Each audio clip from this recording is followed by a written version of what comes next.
National headlines: 8 Republicans and 8 Democrats are pushing a new bill on Capitol Hill to ban members of Congress from owning or trading individual stocks.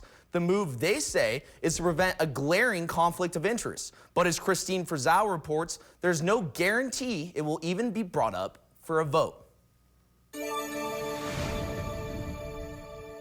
Within the walls of the U.S. Capitol, secrets are traded on almost a daily basis. For members of Congress, access to private information on everything from defense contracts to corporate mergers to health care is often part of the job. The motion is adopted.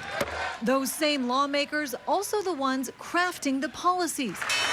A major reason why some say they shouldn't be profiting off that insider information. When members of Congress are voting on bills, we should be voting based on what we think is the best thing for the American people, not what is best for our investment accounts. The issue has brought together some of the most progressive and conservative members of Congress. It is time for the leadership of Congress on both sides of the aisle to do what the American people have been demanding, which is to end day trading by members of Congress. Their bipartisan bill, the Restore Trust in Congress Act, bans members of Congress, as well as their spouses, dependent children, and trustees, from owning or trading individual stocks, securities, commodities, and futures.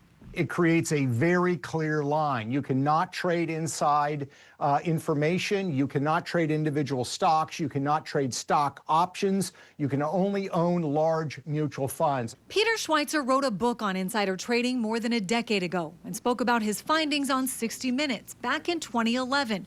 A story that led to the passage of the Stock Act, which banned lawmakers from trading on non-public information. But about a year after it was passed, it was essentially gutted. There was a voice vote in the House and in the Senate, meaning there was no roll call vote. And President Obama signed a reform that essentially gutted the bill. It watered down the language. It loosened the reporting requirements. At this point, there is no indication this new bill will even be brought up for a vote. But in the past, Speaker of the House Mike Johnson has said he supports a ban on insider trading by members of Congress. President Trump also said he is in favor of the idea. I'm Christine Frizzau reporting.